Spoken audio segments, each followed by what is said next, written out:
이 새벽에 주 앞에 나오신 분들을 진심으로 환영합니다. 찬송가 73장 찬양 드리겠습니다. 찬송가 73장입니다.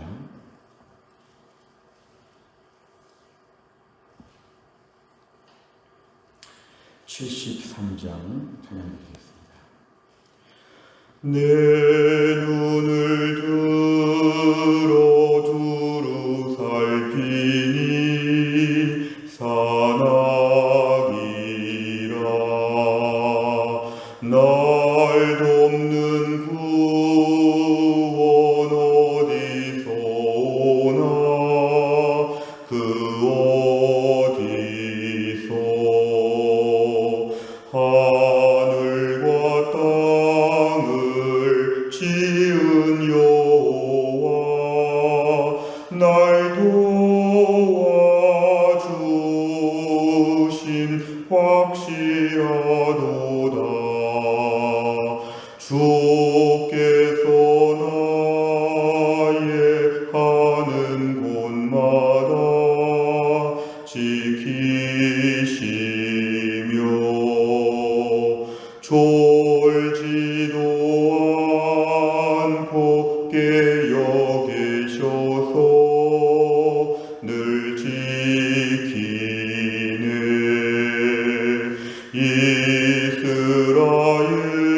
이스라엘을 지키시느니 쉬지도 않고 살펴주시네. 여호와 나의 보호자시니 늘 지키며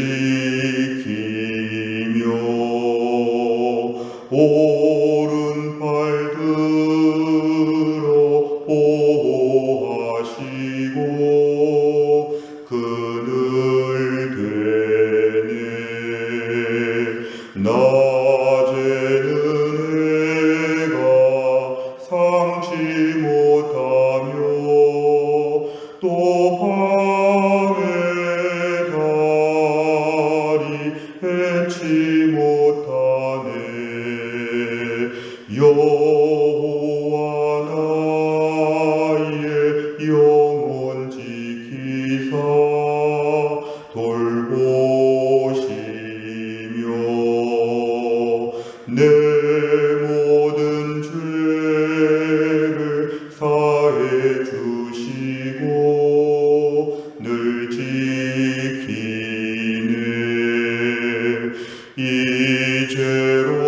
이제로부터 영원 무궁히 주 나의 주리 지켜주시리.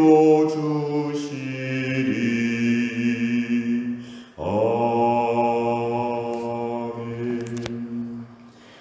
하나님 말씀은 예레미야 33장 1절부터 13절입니다. 예레미야 33장 1절부터 13절까지의 말씀.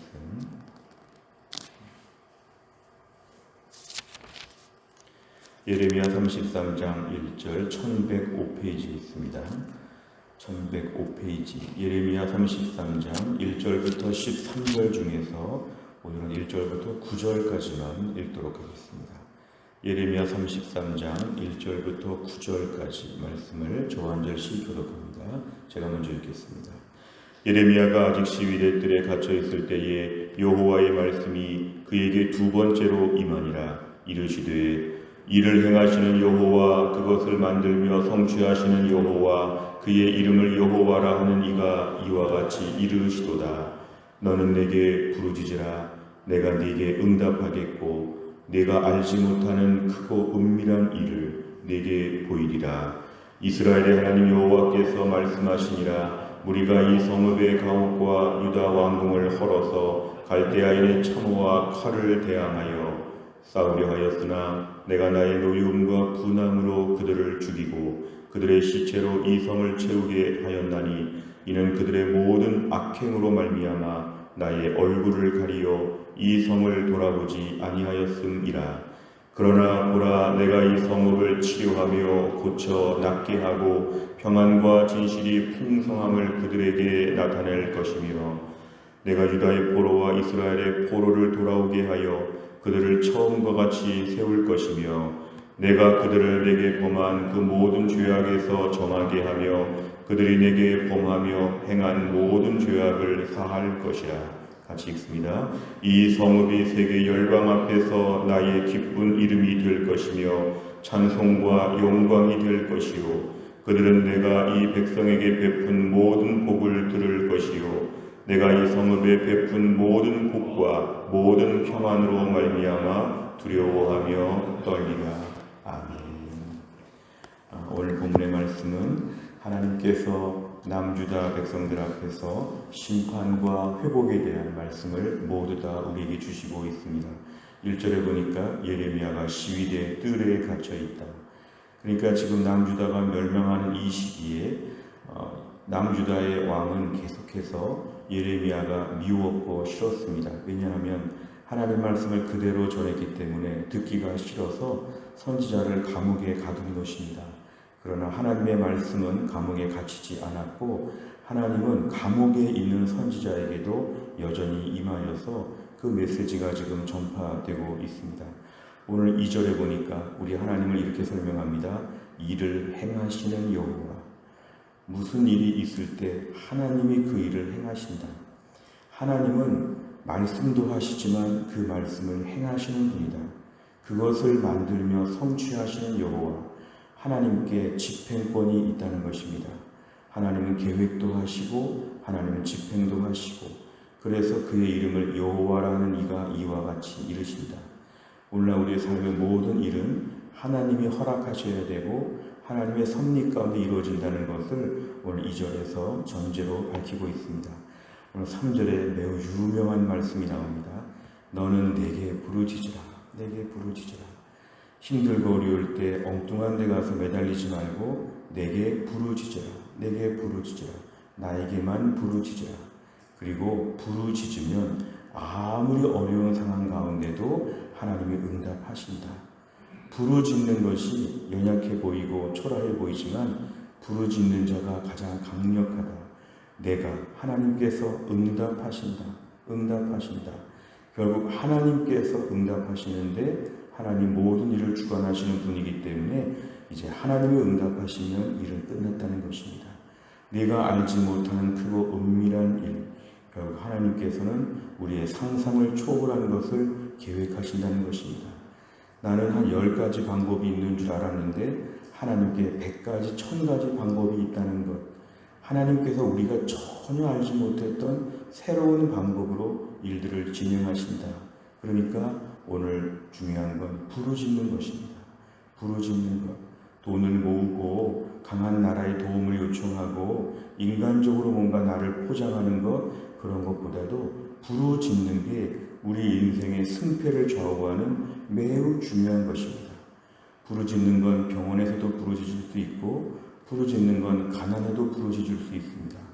하나님은 우리에게 부르짖는 것이 얼마나 강력한지를 오늘 말씀하고 부르짖으라고 이것이 명령형입니다. 부르짖으라. 너 지금 많이 어려운데 가만히 있지 말고 부르짖으라. 그렇게 기도 제목이 많은데 고민하지 말고 부르짖으라. 그냥 구하라라는 말보다 부르짖으라는 말은 더 간절하게 하나님께 매달려서 요청하라는 것입니다. 들어줄 테니까 요청하라 이것입니다. 오늘 4절에 보니까 하나님께서는 4절과 5절의 말씀은 다시 심판의 말씀을 잠깐 언급하십니다. 갈대아인의 바벨론 군대가 지금 포위도하고 괴롭히고 있을 때 너희가 그들과 대항하려고 해도 소용없다. 왜냐하면 갈대아 군대가 괜히 쳐들어온 게 아니라 하나님이 보냈다는 것입니다. 하나님이 심판을 위해서 5절에 보니까 나의 노여움, 분함, 하나님께서 지금 이들을 심판자로 보내셨기 때문에 너희가 그들을 막을 수 없다. 너희가 오히려 많이 죽어가지고 너희 시체가 이 예루살렘 성에 가득할 것이다. 왜냐하면 너희의 악행에 대하여 하나님이 지금 형벌을 내리시는 것이니까 인간적인 대응 아무 소용이 없다. 그동안 유다 왕국이 여러 가지로 가지고 있는 노하우가 많이 있어도 이번 일은 하나님께서 무조건 지게 하실 것이니까 꼼짝없이 너희가 당해야 된다. 6절에 그러나 이 짧은 본문에 지금 심판과 회복이 같이 나옵니다. 6절에 보면 그러나 말씀을 다시 한번 뒤집어서 내가 이 성읍을 나중에 치료할 것이다. 내가 나중에 반드시 고칠 것이다. 하나님의 수술이 시작이 됐기 때문에 지금 칼을 대고 피가 나고 고통이 있지만 나중에 하나님 봉합하시고 낫게 하여 주신다. 내가 이 성읍을 반드시 고치는 것이다. 하나님의 의지를 보여주십니다. 오히려 더 좋게 만드십니다. 평안과 진실이 풍성하게 되고 7절에 포로들은 다 돌아올 것이고 처음과 같이 세운다는 것은 마치 가나안 땅에 처음 정착할 때 여호수아 때처럼 아니면 다윗과 솔로몬 때처럼 하나님 다시 이들을 멀쩡하게 견고하게 세워주신다. 8절에 심령의 죄악을 하나님 다 씻어서 깨끗하고 정하게 하나님 만들어줄 것이고 9절에 이 성읍이 지금은 제일 불쌍하지만 나의 기쁜 이름으로 열방 가운데 세계 앞에 소문나게 할 것이다. 찬송과 영광의 상징이 될 것이다. 지금은 전혀 믿어지지 않는데 이런 기적을 말씀하십니다. 오늘 읽지 않았지만 10절부터 13절까지 말씀을 봐도 결국은 하나님께서 의지적으로 회복하여 주신다고 합니다. 오늘 10절, 11절이 같이 묶여 있지만 뒷부분에 보면은 11절쯤에 보면은 내가 감사제가 다시 있을 수 있도록 성전에서 다시 예배할 수 있도록 내가 일할 것이다. 내가 지난날처럼 예배가 회복되도록 하나님이 하실 것이다. 12절 13절에 보면은 다시 목자가 있고 양이 있고 양의 숫자를 헤아리면서 기뻐하도록 너희들에게 축복해 줄 것이다. 영적인 회복과 육적인 회복이 하나님 다 보장하신다. 오늘 결론은 이렇게 은혜의 회복의 말씀으로 마무리하셨습니다. 내용 관찰해 보시면 첫째, 예레미야는 하나님께서 유다 백성을 어떻게 회복하신다고 말합니까? 6절과 7절에 보면은 내가 치료한다. 이럴 땐 내가라는 말이 참 중요합니다. 내가 치료한다. 저절로 닿는 것이 아니라 하나님의 1인칭 주어가 명확합니다. 내가 성읍을 치료한다. 내가 고쳐나게 한다. 평안과 진실, 풍성하게 하나님 만들어줄 것이고 포로지에서 돌아오게 할 것이다. 두 번째로 보면 예레미야는 황폐해진 유다 땅이 장차 어떻게 될 것이라고 예언합니까? 11절과 13절 오늘 읽지 않은 본문의 내용을 보면 두 가지입니다. 예배가 회복된다, 일상이 회복된다. 두 가지입니다. 하나는 우리의 삶의 첫 번째로 보는 회복이 예배의 회복입니다. 예배의 회복이 먼저고 일상의 회복이 뒤따라 오는 것입니다. 두 가지가 오늘 회복된다고 말씀하십니다. 세 번째를 보면 하나님께서는 왜 황폐한 유다 땅에 다시 기쁨의 소리를 가득 채우십니까? 이게 바로 뭐냐면 하나님의 뜻과 계획입니다. 특별히 2절에 보니까 하나님은 모든 일을 주관하시는데 하나님의 시간표는 이미 구약의 아브라함 때부터 시작이 돼서 계속 이어지고 있습니다. 창세전에 모든 걸 계획하시고 결정하시고 집행하시는 하나님께서 이스라엘 백성들의 최종적인 모습이 지금 멸망이 아니라는 것입니다. 이러려고 부르신 것도 아니었고 이럴 때는 꼼짝 못하시는 하나님도 아니었고 하나님은 모든 역사를 다 계획하고 준비하시는 분이기 때문에 하나님의 능력과 섭리를 저희가 생각하면 하나님께서는 이들에게 좋은 것으로 예비하여 주시고 무엇보다 기쁨의 소리가 가득하여서 하나님께 예배하게 만들어 주신다. 예배가 회복되면서 믿음이 회복되고 일상이 회복되고 하나님 백성의 축복을 다시 누리게 하신다는 것입니다. 무엇보다 오늘날 우리 코로나 상황을 살아가면서 오늘날 우리에게 진정한 회복은 무엇인가? 어서 돈을 많이 벌어야 되고 어서 놀러 다녀야 되고 어서 내 모든 재미있는 것들을 살아야 되겠다는 것은 세속적인 회복입니다. 하나님 보시는 회복은 예배가 회복되는 것이다. 영적으로 회복되는 것이다. 그 가운데 일상이 회복되는 것이다. 이것입니다.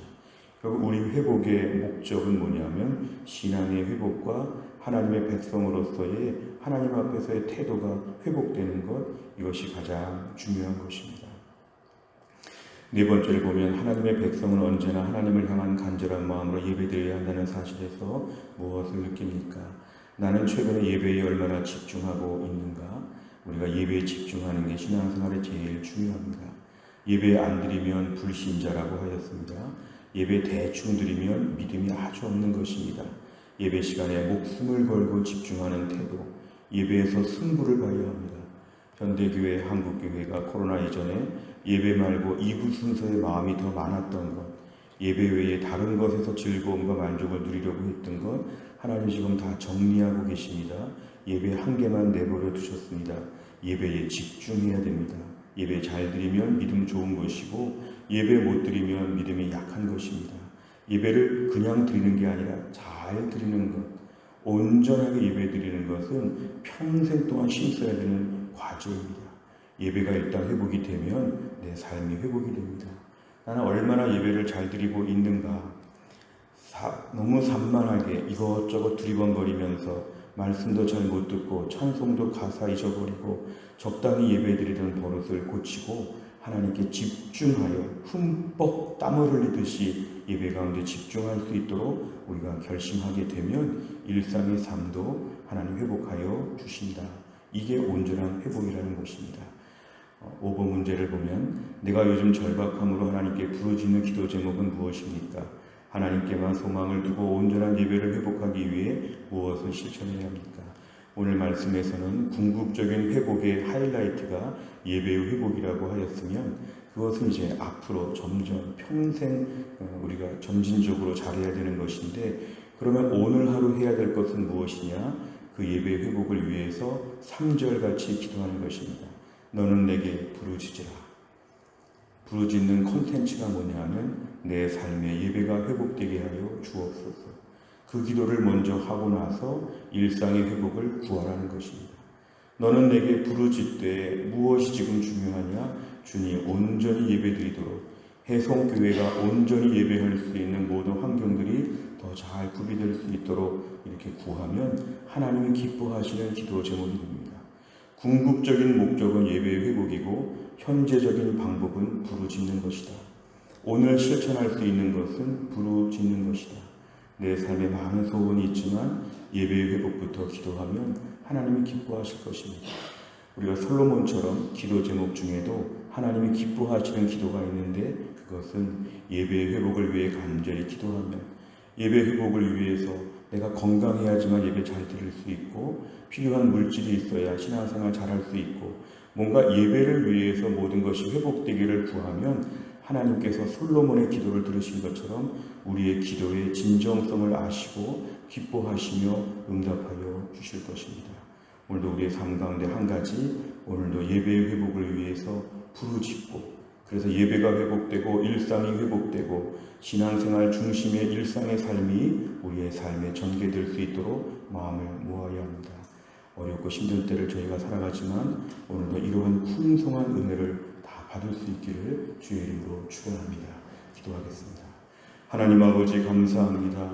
이 새벽에 하나님이 저희를 깨우셔서 너는 내게 부르짖으라. 내가 네게 응답하겠고 내가 알지 못하는 크고 은밀한 일을 내게 보이리라. 귀한 말씀을 주신 것 감사합니다. 어렵고 힘든 때를 살아가지만 무엇보다 하나님이 유다 백성들에게 약속하신 예배의 회복처럼 우리의 삶에 예배가 회복되게 하여 주옵소서.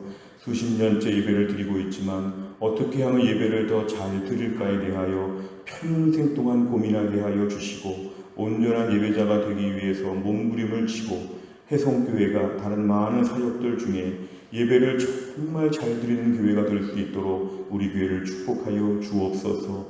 예배 회복과 일상의 회복을 통하여 온전한 회복을 원하시는 하나님 아버지, 어려운 코로나 때 우리에게 이러한 진정한 회복이 있게 하여 주시고 이를 위해서 오늘도 새벽부터 부르짖습니다. 부르짖으면 응답하시겠다고 하나님의 새로운 길을 보여주시겠다고 약속하셨사오니 오늘도 기도하는 주의 백성들에게 이러한 응답을 허락하여 주옵소서. 한날의 일정을 주님께 의지하오며 예수님의 이름으로 기도하옵나이다. 아멘. 오늘 수요일에 기도하는 100대 기도 제목은 양육과 훈련을 통한 성도들의 영적인 성숙과 성장을 위해 43번부터 56번까지 오늘 아침에 꼭 기도해 주시기를 바랍니다. 주기도문 하겠습니다. 하늘에 계신 우리 아버지여, 이름이 거룩히 여김을 받으시오며 나라 임하옵시며 뜻이 하늘에서 이룬 것 같이 땅에서도 이루어지이다. 오늘날 우리에게 일용할 양식을 주옵시고 우리가 우리에게 죄 지은 자를 사하여 준 것 같이 우리 죄를 사하여 주옵시고 우리를 시험에 들게 하지 마옵시고 다만 악에서 구하옵소서. 대개 나라와 권세와 영광이 아버지께 영원히 있사옵나이다. 아멘.